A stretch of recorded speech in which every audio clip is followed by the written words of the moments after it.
Ward number 72 के पार्षद पर जानलेवा हमला हुआ, जिसके बाद वो गंभीर रूप से घायल हुए और उनका उपचार जो है गवर्नमेंट मेडिकल कॉलेज जम्मू में जो है वो चल रहा था। जानलेवा हमला हुआ है, चिंता का विषय है।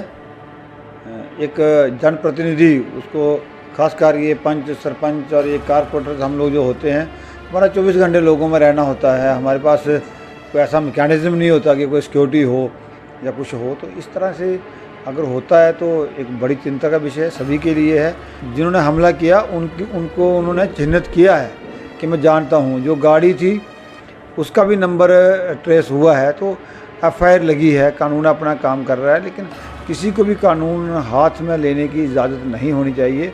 जिन लोगों ने भी ये काम किया है, चाहे उनकी अपनी रंजिश हो, चाहे राजनीतिक हो, उनके ऊपर सख्त कार्रवाई होनी चाहिए। मैं तो यही कहता हूँ। मैंने प्रशासन को भी कहा है, मेरी एसएसपी जम्मू से बात हुई है, मैंने कहा है कि इसका जल्दी से जल्द और सख्त एक्शन लिया जाए।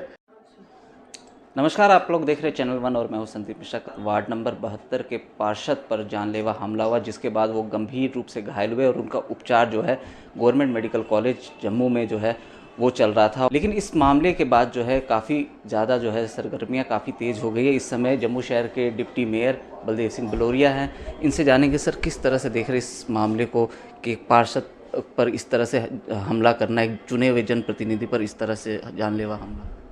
पार्षद पे जो हमारे 72 नंबर वार्ड के पार्षद हैं ऋषपाल भारद्वाज जी, उनके ऊपर जानलेवा हमला हुआ है, चिंता का विषय है। एक जनप्रतिनिधि, उसको खासकर ये पंच, सरपंच और ये कारपोरेटर हम लोग जो होते हैं, हमारा 24 घंटे लोगों में रहना होता है। हमारे पास कोई ऐसा मैकेनिज्म नहीं होता कि कोई सिक्योरिटी हो या कुछ हो। तो इस तरह से अगर होता है तो एक बड़ी चिंता का विषय सभी के लिए है। एक सिक्योरिटी पे भी प्रश्न चिन्ह है। लेकिन मैं सरपंच भी रहा हूँ। जब हम सरपंच थे तो बहुत सारे सरपंच जो थे हमारे को, जो रिमोट एरिया के सरपंच थे, होता तो मिलिटेंसी का जोर था 2001 से 2006 तक। तो बहुत सारे पंच सरपंच को भी गोली मार दी गई थी, मारे गए थे, शहीद हुए थे। तो तब भी बड़ा सिक्योरिटी का इशू रहता था। लेकिन शहर में ऐसा होना एक चिंता का विषय है। और अब इसके पीछे कारण क्या है, लेकिन गनीमत रही कि अब हमारे जो पार्षद हैं वो ठीक हैं, उनकी सेहत ठीक है, कोई खतरे से बाहर हैं।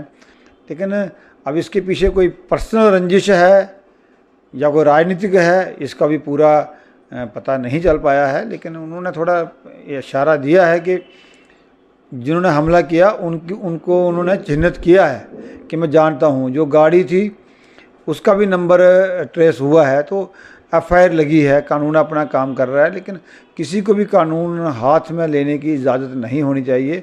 जिन लोगों ने भी ये काम किया है, चाहे उनकी अपनी रंजिश हो, चाहे राजनीतिक हो, उनके ऊपर सख्त कार्रवाई होनी चाहिए। मैं तो यही कहता हूँ। मैंने प्रशासन को भी कहा है, मेरी एसएसपी जम्मू से बात हुई है, मैंने कहा है कि इसका जल्दी से जल्द और सख्त एक्शन लिया जाए, ताकि आने वाले समय में किसी भी पार्षद पर ऐसा हमला ना हो। पार्षद ना भी हो, कोई भी आम आदमी हो, उसके ऊपर ऐसे असाल्ट करना, मुझे लगता है वो तो माता रानी की कृपा रही, वो बच गए। जिस तरह उसके सिर पे चोट आई है, मैंने देखा वो बड़ा एक गंभीर था, कुछ भी हो सकता था। उनका जान बच गई, ये बड़ी बात है, लेकिन हम इसकी निंदा करते हैं। बलदेव जी, जिस तरह से कई पार्षदों का कहना है कि हमने काफ़ी बार कहा कि क्योंकि पहले भी इस तरह के वाक़ये सामने आए हैं कि जब पार्षदों पर चाहे हमला हो या जिस तरह से उन्हें विरोध देखने को मिलता है तो सुरक्षा जो है वो मुहैया कराया जाए। तो उसको लेकर के क्या आप लोगों ने कुछ रणनीति बनाई है या प्रशासन से इसके लिए कुछ बातचीत चलेगी? नहीं, जब तो पार्षदों ने तो शुरू से ही कहा था सरकार से कि हमें सिक्योरिटी दी जाए, लेकिन हर पार्षद को भी सिक्योरिटी देना या पंच सरपंच को भी सिक्योरिटी देना शायद सरकार के बूते की बात नहीं है। लेकिन फिर भी हमने डिमांड की थी। सरकार अपने ढंग से वेरीफाई भी कर रही थी। सिक्योरिटी जो उनकी वेरिफिकेशन होती थी, किसको कितना थ्रेट परसेप्शन है, उसको देख के भी कर रही थी। लेकिन किसी को अभी सिक्योरिटी नहीं मिली है। अब मैं कहता हूँ कि सरकार का फर्ज बनता है हर आदमी की जान माल की रक्षा करना। अभी इसके बीच क्या निकलता है वो भी देखते हैं। तो साफ तौर से आप सुन सकते हैं जिस तरह से इन्होंने कहा, इन्होंने भी उनका हाल समाचार पूछा है। अभी फ़िलहाल वो जो है अपने घर पे हैं, लेकिन पुलिस ने मामला दर्ज कर दिया है और आगे की जो तफ्तीश है वो चल रही है। और उम्मीद करेंगे जल्द से जल्द जो आरोपी है वो पुलिस की गिरफ्त में आ जाए। बलदेव जी, जिस तरह से पहले कहा जा रहा था, कई बार ऐसे मामले सामने निकल के आ रहे थे कि म्यूनसिपैलिटी जो है वो म्यूनसिपैलिटी गुंडागर्दी कर रही है, लेकिन अब जिस तरह से ये मामला सामने निकल के आया, इसको किस तरह से देख रहे हैं?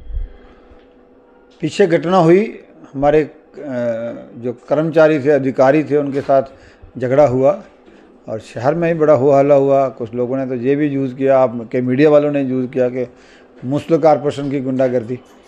तो एक इंसिडेंट था, हम किसी को भी, उन लोगों को भी हमने सपोर्ट नहीं किया कि आपने जो किया है गलत किया है, उसकी हमारी इंक्वायरी चल रही है। लेकिन आज हमारे कारपोरेटर पे भी हमला हुआ है, तो अब किसको कहेंगे गुंडागर्दी? शहर में कानून व्यवस्था ठीक रहे, सब ठीक रहे, हम इसका प्रयास कर रहे हैं। आप लोग बने रहिए हमारे साथ, देखते रहिए चैनल 1। नमस्कार।